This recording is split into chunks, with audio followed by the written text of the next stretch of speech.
So we'll now take a look at large stock dividends and stock splits. So when you're talking about a large stock dividend, that might be a 40% stock dividend as opposed to, say, the 5% one that we did before. So, and as with the other, this is a stock dividend, so there's no cash involved. And I'll just walk through how we compute these. Okay, so the first question is a small or large stock dividend. Well, this time it's 40%, so that's large. The number of additional shares. Well, we had 1,000 shares outstanding, and it's a 40%, so we're going to be issuing 400 more shares. So the process there is, about the same. And so we got 400 more shares, and then we have to value those. And with a large stock dividend, and this is one of the main difference between a large and a small, is that we're going to use the par value. It's going to be the par or stated value to value it, and not the market value. So we're just going to go 400 shares times the $2 par. And that just gives us the value of this stock dividend, okay?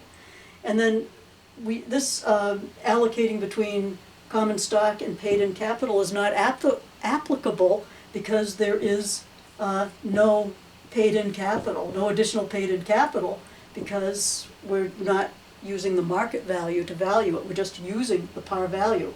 So we really don't have to worry about this when it's a large stock dividend.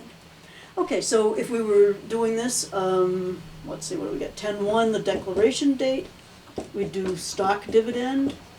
And just to indicate, I would just indicate it's 40%, which would indicate it's a large stock dividend. Okay, and so we would do 800. And our common stock, okay, I'm just going to go common stock, dividend, distributable is 800.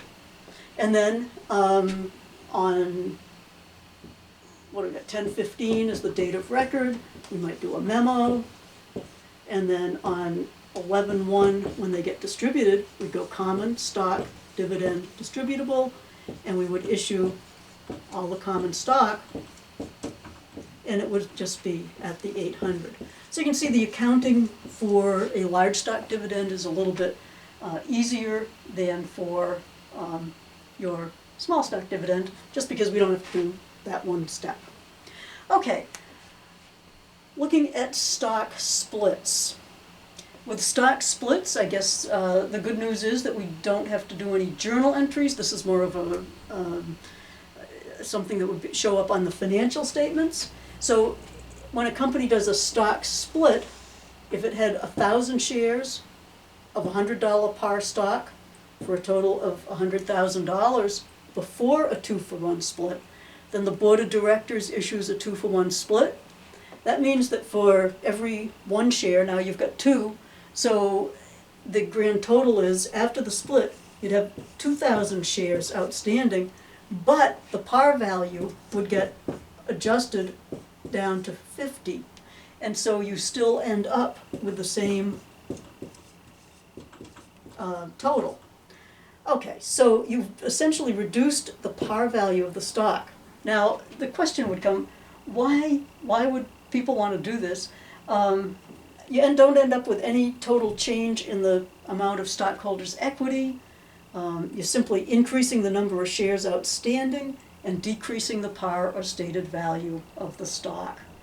Okay, so with stock splits, some companies, if they don't do a stock split, and the par and stated value is not directly related to the market value of the stock, but by putting more shares out and cutting the price, the par and stated value in half, the goal is often to keep the stock within a range where where investors can actually buy it. So Microsoft in the 80s, they had their first public offering. Their stock came out at $21 a share. And by the end of, by like 10 years later, that had gone up to $2,000 a share. Now, for a regular person, if you wanted to buy 100 shares of stock, you might be able to buy 100 shares of stock at 20 bucks a share. But 100 shares of stock at 2,000 a share, not so much, you know, not quite as likely. So to keep it within sort of a buyable range where more investors are able to buy the number of shares of stock they want, they'll tend to do stock splits. Berkshire Hathaway is the company owned by Warren Buffett, and they've never had a stock split, at least that I know of. And in 1996, their shares were $38,000 a share. Now some are, I don't know right now, but the last time I looked, they were like $200,000 a share. That's a lot. So anyways, stock splits, you're generally trying to keep it within sort of a normal range. No journal entries involved. There's just a memo that would show the change in the par value and the number of shares of the stock. Okay, so that's your stock splits and your large stock dividends.